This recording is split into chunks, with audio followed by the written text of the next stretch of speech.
Hey, what's happening? Hi, this is Geno Jones here.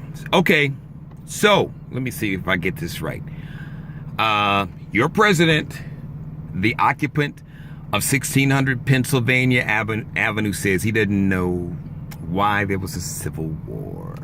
Why would the South want to enslave millions of people against their will and oppress them and make it a crime for them to read and to get an education and to have intact families? And why would they not want to be separated and raped and molested and not provide free labor that generated millions and now billions and even trillions of dollars for other people? Why was there a civil war? What a silly question, huh? Of course. He could have just solved it like that. We didn't need a civil war. Slavery wasn't that bad.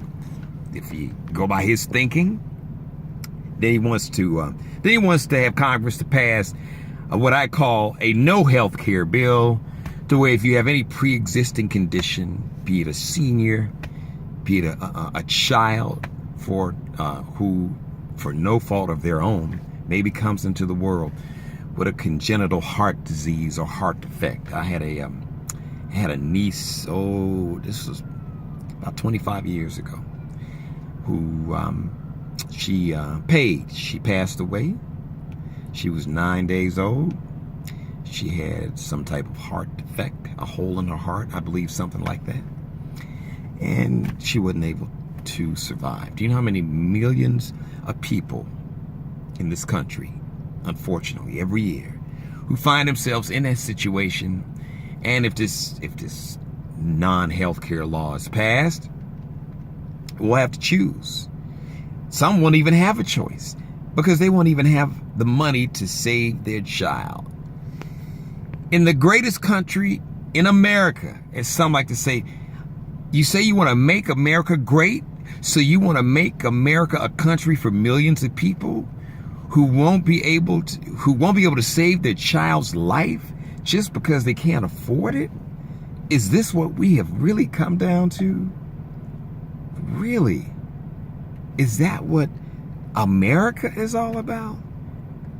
Where, we don't really look out for those least fortunate than us, because really they're but for the grace of God, or maybe you don't even believe in God. Call it fate, luck, just genetic luck.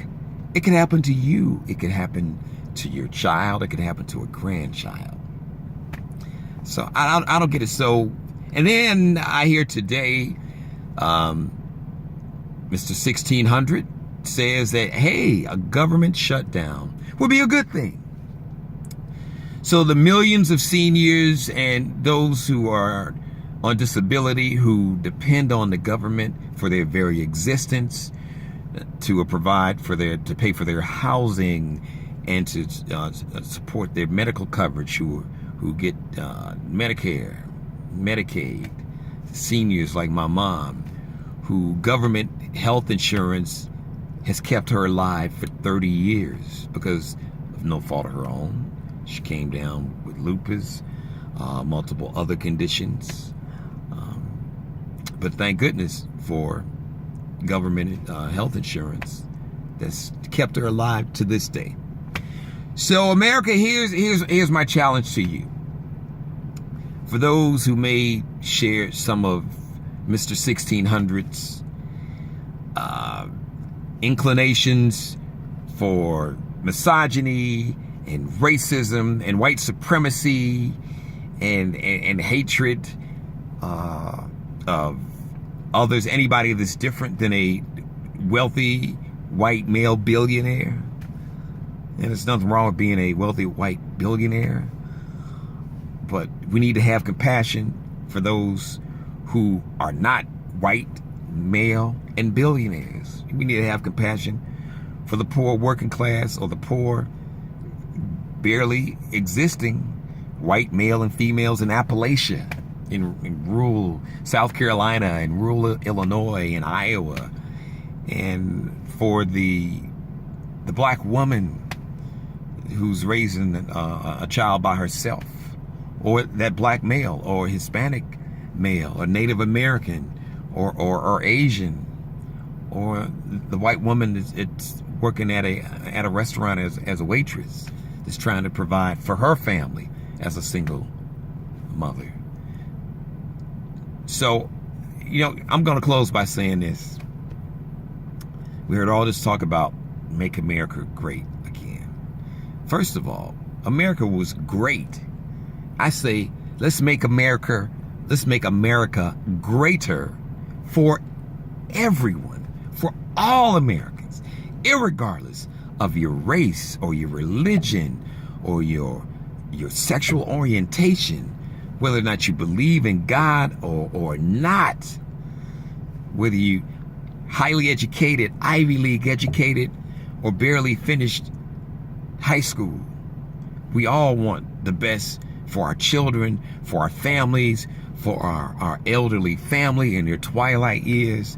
So I implore, and America, I'm looking you in the eye, and I beg and I plead with you to somehow see past the racism and the white supremacy and the sexism, because you can't make America was great, but it's going to be less great if we don't make America great for everyone, for everybody in America.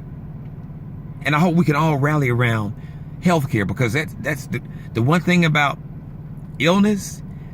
The sickness doesn't give a damn about how much money you have, doesn't care about who your family is or what college you went to, or whether you went to college or not, or your sexual orientation. It didn't give a damn about any of that. Okay?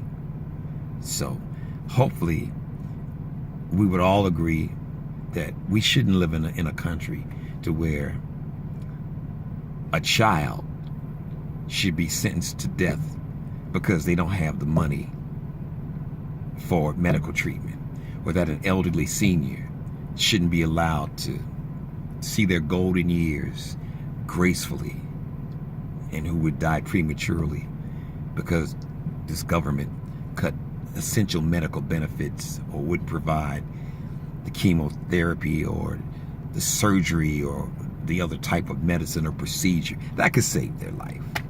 All right, I went a little long. I had to get this off my chest, because at the end of the day, it's really not about a political party. It's really not about an ideology. You know what it's about?